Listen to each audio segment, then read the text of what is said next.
আসসালামু আলাইকুম সকল বৰ্তমান আছো আমি হুজাই জিলাৰ দেৱস্থানৰ কাছিমুল উলুম মৌৰংগা মাদ্ৰাসাত আৰু এই মাদ্ৰাসাখনত আজি এক ব্যতিক্ৰম আৰু অতি মহান অনুষ্ঠানৰ আয়োজন কৰা হৈছে।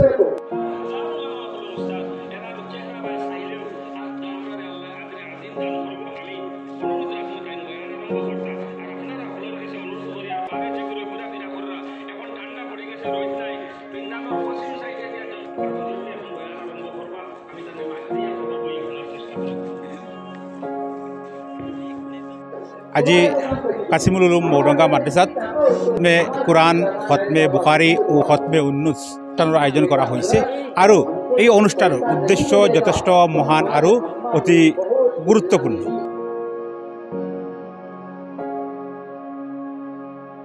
বিশ্ব শান্তি আৰু ঐক্য সংহতি ভাতৃত্ববোধ এই উদ্দেশ্যসমূহ আগত ৰাখি আজি এই মহান আৰু পবিত্ৰ অনুষ্ঠানটো ইয়াত আয়োজন কৰা হৈছে।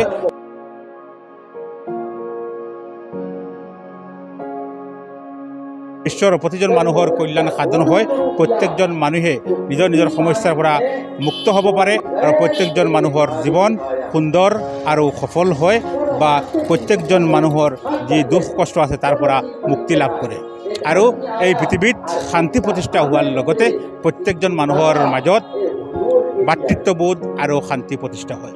এই মহান উদ্দেশ্য আগত ৰাখি আজি এই মাদ্ৰাসাখনত অনুষ্ঠানটো আয়োজন কৰা হৈছে, যাৰ উদ্দেশ্য যথেষ্ট মহান আৰু অতি বহল পৰিসৰৰ। বিশ্ব শান্তি আৰু ঐক্য সংহতি লগতে ভাতৃত্ববোধৰ এক শ্লোগানেৰে আজি এই অনুষ্ঠান ইয়াত আয়োজন কৰা হৈছে।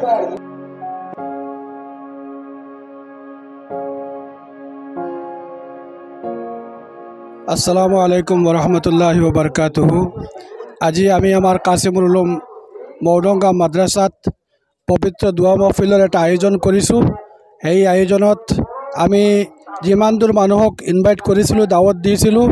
আলহামদুলিল্লাহ সুম্মা আলহামদুলিল্লাহ শ মানুহ আহি আমাৰ ইয়াত উপস্থিত হৈছেহি আৰু আমাৰ এটাই উদ্দেশ্য আছিল যে আমাৰ এই দোৱা মহফিলৰ জৰিয়তে আমাৰ এই অঞ্চল তথা অসমত শান্তি বিৰাজ কৰা, অশান্তি দূৰ হোৱা আৰু এই উপলক্ষে আমি গোটেই ৰাইজক পাই নিতই আনন্দিত আৰু আমি অহা দিনৰ কাৰণেও এই প্ৰগ্ৰামবিলাক কৰি থাকিম আৰু এই মানুহসকল অহাৰ কাৰণে আমি আমাৰ মাদ্ৰাছাৰ যি স্বৰূপ সেই স্বৰূপটো সবকে দেখুৱাবলৈ পাই আমি বৰ আনন্দিত হৈছোঁ। আমাৰ মাদ্ৰাছাখন 1944 চনত স্থাপিত, কিন্তু বহুতো আৰ্থিক কমি আমাৰ মাদ্ৰাছাত নিশ্চয়কৈ আছে, আপোনালোকে দেখি আছে।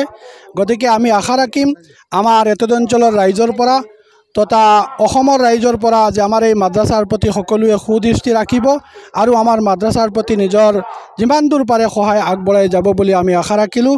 আৰু আমাৰ এই মহফিলৰ জৰিয়তে সকলো অসমতে জাতি ধৰ্ম নিৰ্বিশেষে সকলো ঠাইতে শান্তি বিৰাজ কৰক তাৰে কামনা কৰিলোঁ।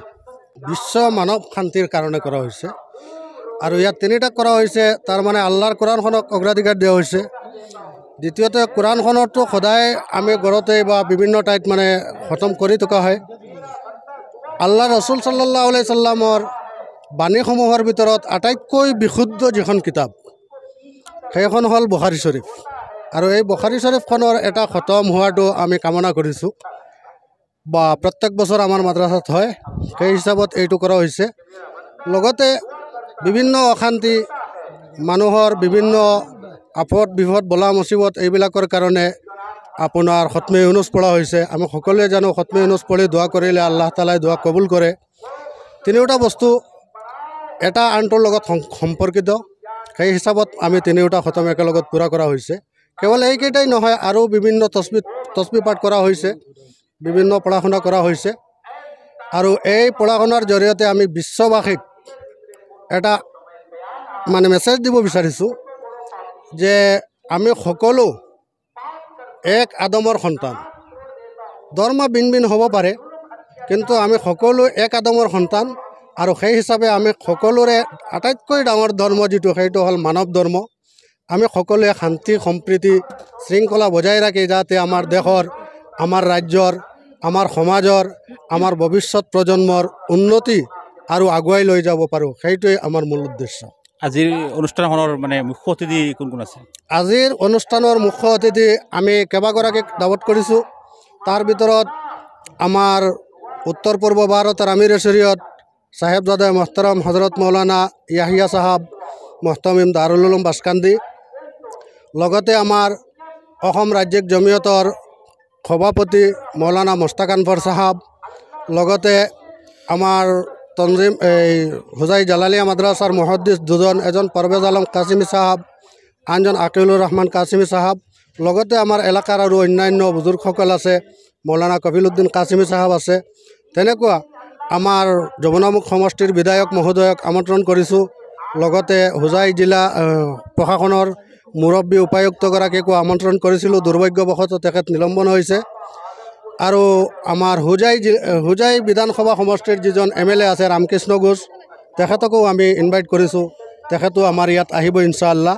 আৰু ইয়াৰ পৰাই আমি এটা কথা মেছেজ দিব বিচাৰিছোঁ যে আমাৰ অন্তৰত আমাৰ মাজত কোনো জাতি ভেদভাৱ একো নাই, আমি সকলোৱে একে আল্লাহৰ সৃষ্টি আৰু একে বাবা আদমৰ সন্তান।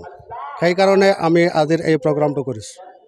বন্ধুসকল, এয়া আছিল কাছিমুল উলুম মৌডঙ্গা মাদ্ৰাছাৰ পৰা আজিৰ অনুষ্ঠান সম্পৰ্কে আপোনালোকক সবিশেষ জনালোঁ। যথেষ্ট সুন্দৰ এটি পদক্ষেপ, বিশ্ব শান্তি আৰু ঐক্যৰ বাবে আজি অনুষ্ঠানটো আয়োজন কৰা হৈছে। ইয়াত এই পৃথিৱীত থকা প্ৰত্যেকজন মানৱ জাতিৰ বাবে ইয়াত দোৱা কৰা হৈছে যাতে বিশ্বত শান্তি প্ৰতিষ্ঠা হয়, আমাৰ সকলোৰে মংগল হয়। আৰু কেৱল ইয়াত এটা ধৰ্মৰ নহয়, ভিন্ন ধৰ্মৰ মানুহক বিভিন্ন সমাজৰ পৰা বিভিন্ন প্ৰতিনিধিক ইয়াত আমন্ত্ৰণ জনাই এটা সুন্দৰ দৃষ্টান্ত দিয়া হৈছে যে আমি সকলো এক, আমি সকলো একে পিতৃ মাতৃৰ সন্তান। তো এয়াকৈ আজি আপোনালোকৰ পৰা বিদায় লৈছোঁ। সকলোৰ জীৱনটো সুন্দৰ হওক, সফল হওক এই কামনাৰে ধন্যবাদ। জয় হিন্দ।